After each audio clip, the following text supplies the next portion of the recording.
Привет, привет, привет, песеры, с вами Морж. Ну и, как я обещал, прокачка шоу-таймов, которых завезли нам в четверг. Значит, тут у нас Трипьер, тут у нас Шоу, и тут у нас Александр Арнольд, конечно же. Качать мы их будем ни хрена не по позициям. В общем, карточки интересные, действительно, вот по этим шоу-таймам я, в принципе...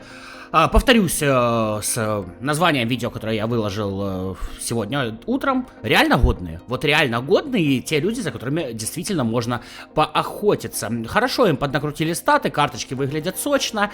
Да, единственное, что меня расстраивает, что в шоу-таймах, что они находятся у нас не на форме Б, как условные легенды и эпики. В принципе, когда вы продаете футболистов за такие деньги, то, наверное, можно было бы им хорошую форму еще физическую нарисовать. Вот. Плюс у того же Трипье всего 7 навыков, как вы видите. У Шоу 6 навыков. У Арнольда чуть получше, тут 8 навыков. Но все равно не по 10. Ребят, Konami, это именно обращение к Konami. Ну вы хотите мои бабки. Я такой, не вопрос. Закройте рот и возьмите мои деньги. Но... возьмите их за то, что я действительно буду прям хотеть, прям желать, прям у меня, чтобы ручки тряслись, когда я видел эти карты. Так, они очень хороши. Но вот до тряски рук, конечно, дело вряд ли дойдет. Поговорим про их прокачку, само собой. Напоминаю, что если нужны новости по игре, то в Телеграме ты можешь их в моем узнать. Ссылки в описании, в закрепленном комментарии. Там же ссылка на мою личку в Телеграме, если тебе нужно задонатить с российских карт на мобилочку.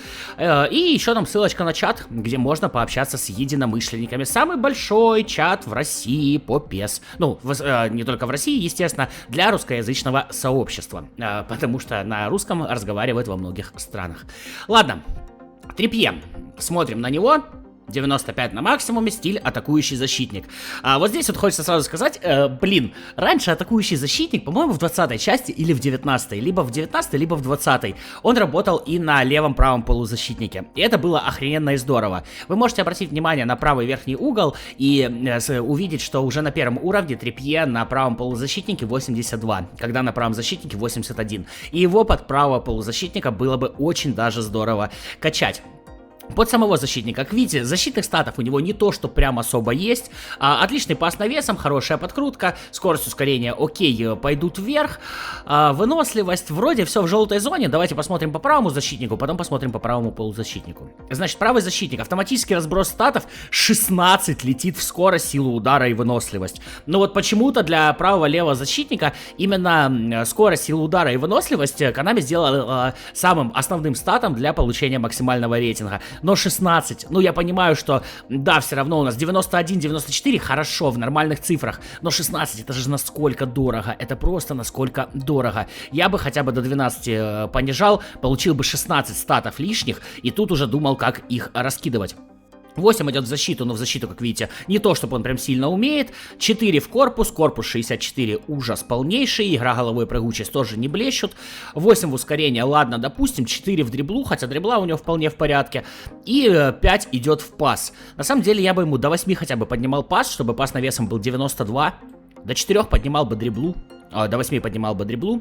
2 стата у меня бы еще оставалось. Можно закинуть их в удары, то есть у него бы улучшились штрафные и подкрутка. Можно, в принципе, влить в стиль. Ну или единичку, допустим, вкинуть в корпус. Но в корпус смысла никакого не имеет. А вот подкрутку и штрафные можно было бы ему немножечко улучшить. Вот так бы он у меня выглядел в варианте именно правого защитника. То есть он бы был 94-м, как правый полузащитник он бы был 95-м, кстати, с вменяемой скоростью и ускорением, отличной выносливостью, прекрасным пасом навесом, кое-что умеющий в защиту, при этом с дриблой. Потому что атакующий защитник подключается к атаке, по сути дрибла ему там нужна. И подкрутка еще и присутствует. А вот если под правого полузащитника, давайте смотреть. Вот такой вот автоматический разброс статов, 93 как правый защитник, но при этом 96 как ППЗшка. То есть, все-таки лучше его под фланг качать, лучше под фланг, ну, по крайней мере, если вы хотите выход. 2 стата здесь идет в защиту. Да, правому полузащитнику нужна защита, но 2 стата, конечно, маловато. Опять же, 12 в скорость, 8 в ускорение, 12 в дриблу, 8 в пас, 4 в удары. Я бы на самом деле на 2 понижал бы ему удары и на 2 поднимал бы ему защиту. То есть все-таки правому полузащитнику нужна защита. 96-й он бы получился, в принципе, как и при автоматической прокачке. И вот именно такого правого полузащитника я использовал бы. Да блин, у него пас навесом почти как у Бекхэма. По навыкам: пас на ход, точность подач, низкий пас навесом, сильное вбрасывание, способности капитана, боевой дух, подкат. Естественно, пас на ход есть, значит, пас в разрез, что там, пас в касание, слепой пас добавляем туда же. Можно добавить ему, в принципе, какой-нибудь финт, типа двойного касания, либо марсельской рулетки. Дриблинг позволяет вполне себе это сделать. Дальние удары не стоит добавлять, реализация 57.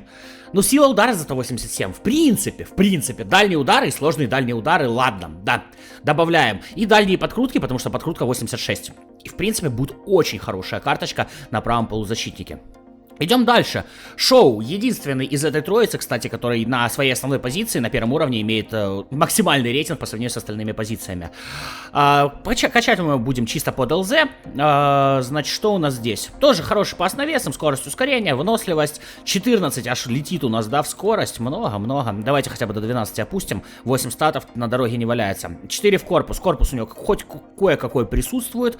8 в защиту, ладно, допустим. 4 дрибла, 4 пасы. Я бы эти статы запихивал ему в пас. Тоже пас навесом бы поднимал ему до 91 и пас низом до 82. Таким образом, он у меня ничего не теряет на левом защитнике, он становится у нас 95-м, как и при автоматической прокачке. По навыкам: проброс между ног с разворота, пасы в разрез, точность подач, перехват, боевой дух, блокировщик. В принципе, обмазываем его всем тем же, чем мы обмазывали Трипье. Кстати, да, у Трипье, у него только подкат из защитных навыков, поэтому блокировщик, верховое главенство, вот это все защитное тоже мы ему обмазываем, оно ему пригодится. По шоу аналогично. Да, всего лишь 5 навыков можно добавить. К сожалению, изначально хочется, чтобы таких карточек было по 10 навыков, чтобы еще 5 можно было добавить. Было бы вообще охрененно. Ну и Арнольд. Дичайшая крутая карточка. Опять же, обращаем внимание на правый угол и видим, что на правом полузащитнике он 85 на первом уровне, хотя на правом защитнике 83. И второе, на что обращаем внимание, это на его стиль, конечно же, он специалист по навесам. И, ребят, специалист по навесам на правом защитнике не работает. Ну, как бы... То есть тут там даже стилем намекают, что он явный правый полузащитник. Специалист по навесам работает либо на левом правом полузащитнике, либо на левом правом нападающем. Поэтому под полузащитника мы его, конечно, качать и будем. Автоматическая прокачка, правый защитник 95, зато правый полузащитник 99. Тут что-то еще нужно добавлять.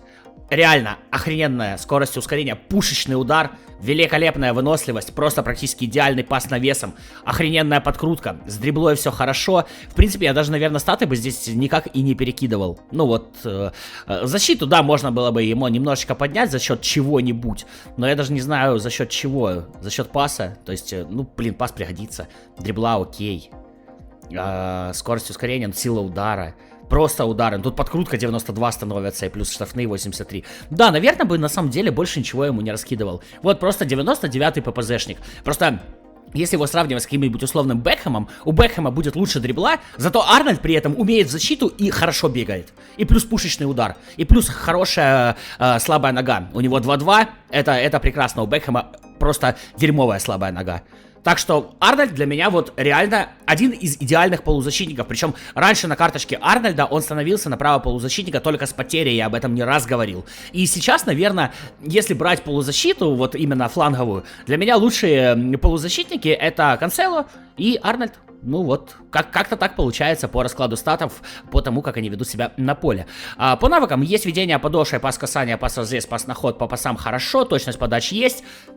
Подкрутка шведка есть, низкий пас навесом есть, акробатический вынос есть. Само собой, блокировщик, подкат для защитных навыков, само собой, боевой дух, само собой, дальние подкрутки, дальние удары и сложные дальние удары. Сила удара 94, оно вам прям очень сильно пригодится. С дриблой, в принципе, нормально у него все, поэтому обводка двойным касанием, Марселька, финт Роналду, ну, что для вас удобнее использовать на фланге, то ему и ловите. Хорошая карточка, обязательно поймаю его на свой основной аккаунт.